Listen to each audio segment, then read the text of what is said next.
Hello everyone, welcome to my channel. Please subscribe and stay tuned by clicking the bell icon. The Bear, the best show of 2022 is back. And it's the perfect example of how to ace a second series. To punish myself for living an imperfect life, I sometimes watch a really terrible TV series right to the very end. Just to make sure I am right about it, I always am. This is how I ended up watching the second series of True Detective, which is dreadful in every possible way. Vince Vaughn is horribly miscast. It's filmed with all the style of a filler episode of CSI. The central mysterious murder is impossible to care about.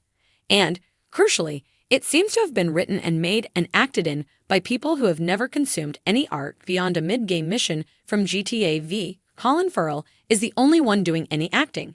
And even then, it's to such a non-end that I am retroactively rescinding a star for my personal review of The Banshees of Inisherin for his involvement in it. Anyway, I've been thinking about second season syndrome as a result and how common it used to be.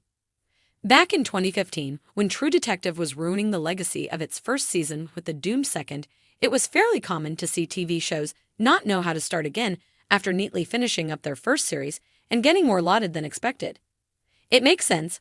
When you're creating a 10-episode run of TV, you truly don't know if it's going to get picked up again. So you try to write a story freestanding enough to make sense if it gets canceled, but with enough loose ends to pick up again, should it not be. If you closely watch the early seasons, they kept doing this with Breaking Bad. Then you get the phone call from HBO saying, "We've seen the audience figures and guess what? We now love it." And you realize you've painted yourself into a corner. Follow-up problems happen with albums, they happen with books. Sometimes you just run out of road.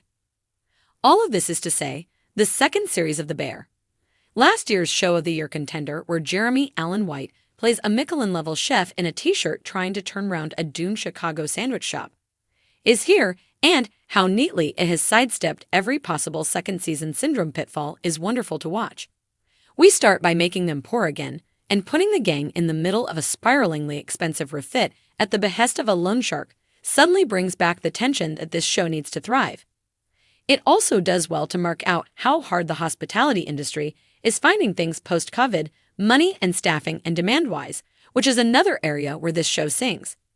It shows you the 5 a.m. starts and the bureaucratic paperwork and the need to go outside and smoke a cigarette alone for a second just as much as it does the "damn, that sauce is good" moments of magic. Another great decision was to make the city of Chicago a rugged background character, similar to how this year's Beef made its LA backdrop so crucial to the story, something True Detective Season 2 completely forgot. But mainly, this series gives every character a real, good, richly textured story. An easy way of resolving the huge audience reaction to the first series was to go, "Oh, you like these characters, do you? Well, what if you watch 10 episodes of nice things happening to them, and some of them fall in love?" Which is what Ted Lasso did. The Bear defies that Ebon Moss, Backrack's Richie, is 45 and divorced and doesn't know his place in the world. But he's trying his best not to yell about it. Lionel Boyce's Marcus is trying to balance the two opposing forces of a terminally ill mother and finding meaning in boundary-pushing desserts. Tina and Ebrahim are sent to culinary school and having completely different later-in-life experiences of education.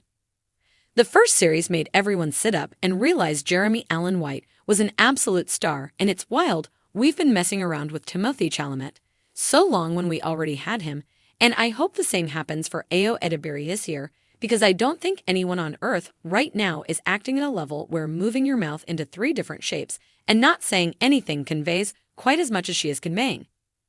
I needed this. I really needed this. Right? Back to watching Vince Vaughn say something unconvincing to a room full of gangsters for 6 more hours to absolve myself of my various sins. If you like the video, don't forget to like, comment, and share.